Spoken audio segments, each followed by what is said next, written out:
This week we're going to be doing selective and differential media. And if you recall our discussion about the growth patterns of bacteria and the media that's used to grow them, this is what this is based on. Remember, there was complex versus chemically defined media, and then we also had differential, selective, and enrichment media. Remember that the selective selects for a particular kind of bacteria. So for example, bacteria that grow in a high salt environment like your skin are going to grow in a salty agar, okay? It would inhibit other bacteria because of the osmotic pressure. Differential media are going to be the ones that you can tell the difference or differentiate between two bacteria, even growing on one plate. Like we did with the fermentation tubes, if you recall, we had the phenol red that in the presence of acid will turn yellow if it's a fermenter. Those were differential. But now we're going to see that same process on the plates. We saw this same type of thing when we did the protein exoenzyme type, the enzyme lab, where we had used the milk agar and the starch agar. Those were also a differential because on that one plate we could differentiate between the ones that could and could not produce the enzymes to break down those particular proteins. So with this particular lab, we're going to have 7 different media. I have some examples here. I don't have all of them. And then we're going to have, I don't know, about 7 different bacteria. Now, in the past, we had put one bacteria or all the bacteria onto the plates. In this procedure, there are going to be specific bacteria that you're going to put on specific plates because we are selecting or differentiating between different types of ones.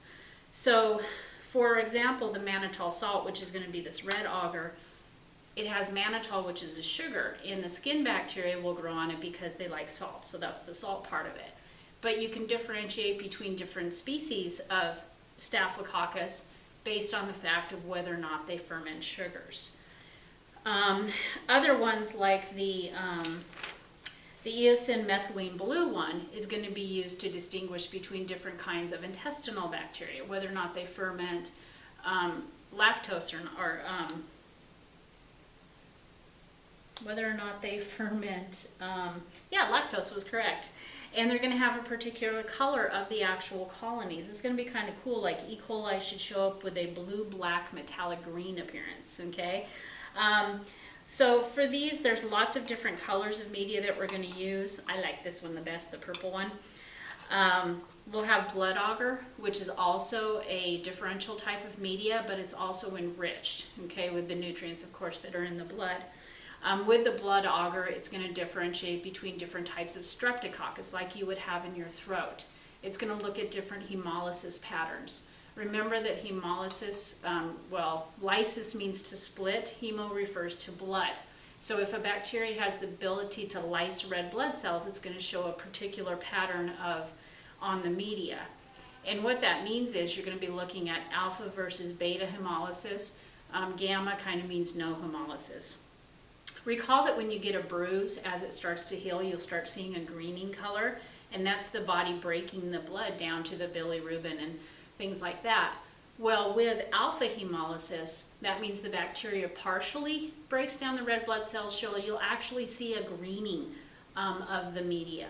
With complete hemolysis, like we see with beta, those are the ones that completely lyse the red blood cells. So if you have strep throat, that's due to the bacteria Streptococcus pyogenes, which lyses those red blood cells.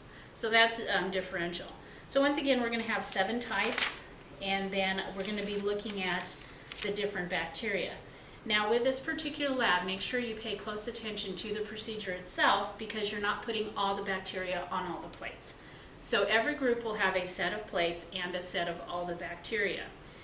Now, with this particular experiment, I'm not going to turn the flame on and show you all the aseptic technique again. You guys have done that, so I'm going to pretend through all of this, but of course I have the supplies that you would be using. The first thing that you want to do is use your marker, and you want to divide the plates according to the amount of bacteria that you're going to put on them, or the number of species. So if you look on the procedure on number 2, it says to put like 3 bacteria on one plate, 4 bacteria on another plate. So you will need to label the plates. They should be labeled with the name. Well, so that's good. So as long as you know which is which. They're abbreviated, of course. If you're going to put 3 on it, like you would with the crystal violet one, you would make, you know, put 3 sections, make like a Y, okay, an upside down Y or a peace sign. For like the mannitol salt, you're going to put 4 on it, so you would divide it into 4 quadrants. And then remember, around the edge of the plate, you will write the name of the bacteria. And of course you can abbreviate, write E. coli, you don't have to write out the whole word. Write very small along the edges so that you can see the growth.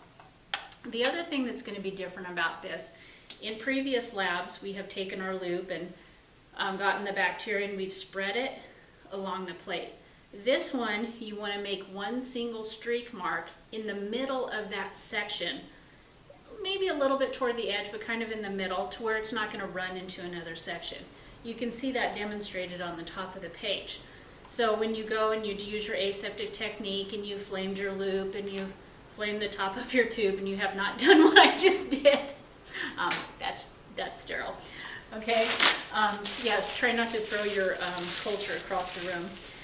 There's no culture in there, that's just sterile broth. Okay, that was fun. And so you're going to get your sample and then you're just going to make a streak on the agar. You're not going to spread it back and forth. You don't want them growing together. We've seen that in a couple of labs. I think remember the milk that the bacillus just ran all over the place.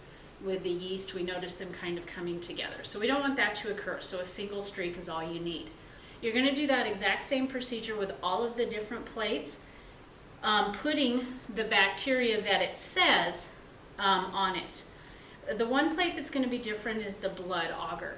After you've made your streak, you're actually going to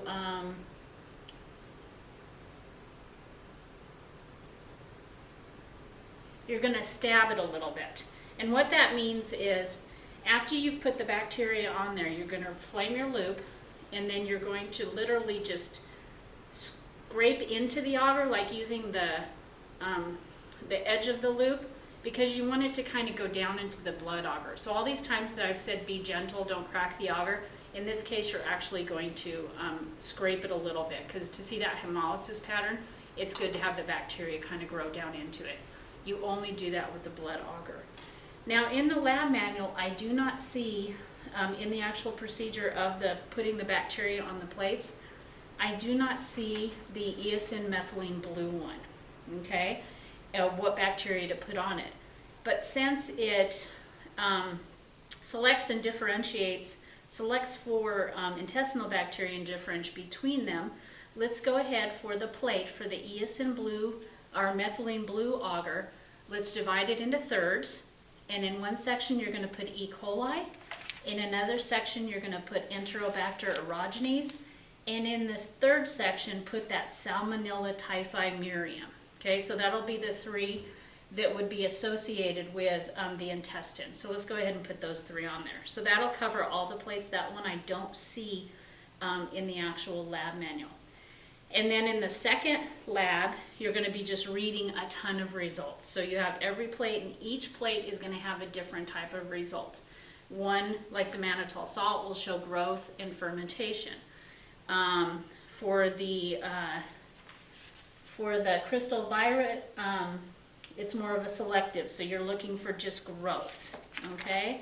For the blood, you're going to be looking for the hemolysis pattern. For the eosin methylene blue, you're going to be looking for the color change of the colony. So all of it's going to be different. There's not going to be one exact result you're looking for, as we've done with previous labs.